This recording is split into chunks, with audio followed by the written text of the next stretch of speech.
Hello student, welcome to Samruddhi tutorial.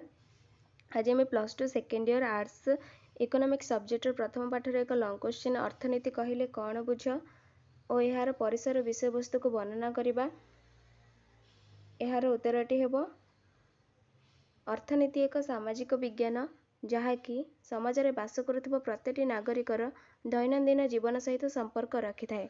अर्थनीति शब्दटी Greek शब्द ओइको और नोमियारू आसीअछि, jar अर्थात ओइकोर अर्थ हेउछि परिवार एवं नोमियार अर्थ हेउछि परिचालना। अर्थात जो शास्त्र परिवार परिचालना विषय संपर्क रखि थाए ताहाको अर्थशास्त्र बोली कहा जाए। अर्थशास्त्र परिसर विषय वस्तु को देखिबा। अर्थशास्त्र बा अर्थव्यवस्थार परिसर और विषय वस्तु व्यापक अटे। सभ्यतार उन्नति सहित अभाव वृद्धि पाइबारे लागिछि।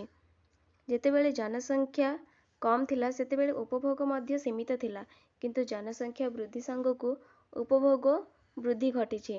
सेतेबेले उपभोग बंटन नियोजन माने इन्वेस्टमेंट आदि भली समस्या सृष्टि होइछि। जनसंख्या बढ़िबा सहित कंजप्शन, डिस्ट्रीब्यूशन एवं इन्वेस्टमेंट मध्य वृद्धि पाइछि। अर्थव्यवस्था को मुख्यतः दुई भाग में विभक्त करा जाय पारे एवं ताहा हेउछि व्यष्टि अर्थनीति बा माइक्रो इकोनॉमिक्स एवं समष्टि अर्थनीति बा मैक्रो इकोनॉमिक्स। अर्थव्यवस्था को व्यष्टि अर्थनीति और समष्टि अर्थनीति रे प्रोफेसर आंगरफ्रेस विभक्त करथिले।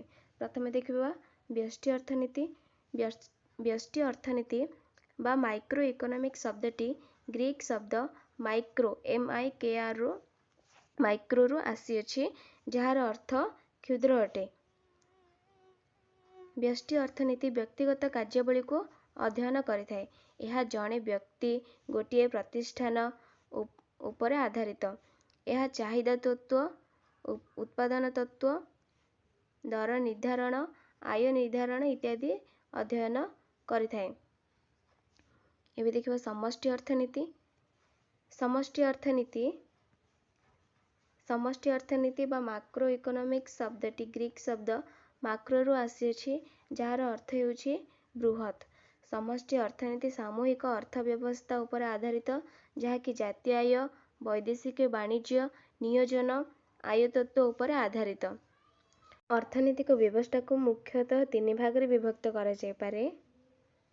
1 पुंजीवाद कैपिटलिज्म, 2 समाजवाद सोशलिज्म, 3 मिलित अर्थनीति मिक्सड इकोनॉमिक्स।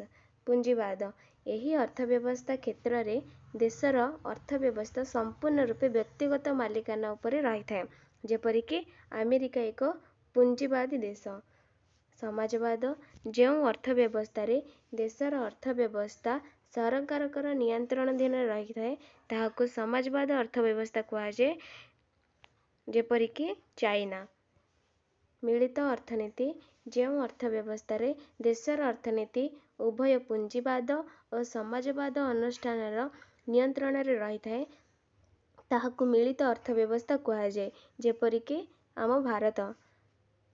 तेबे एतिकी थिला आजिर लॉन्ग क्वेश्चन। अर्थनीति कहले कौन बुझ। अर्थशास्त्र परिसर विषय वस्तु को वर्णना करिले।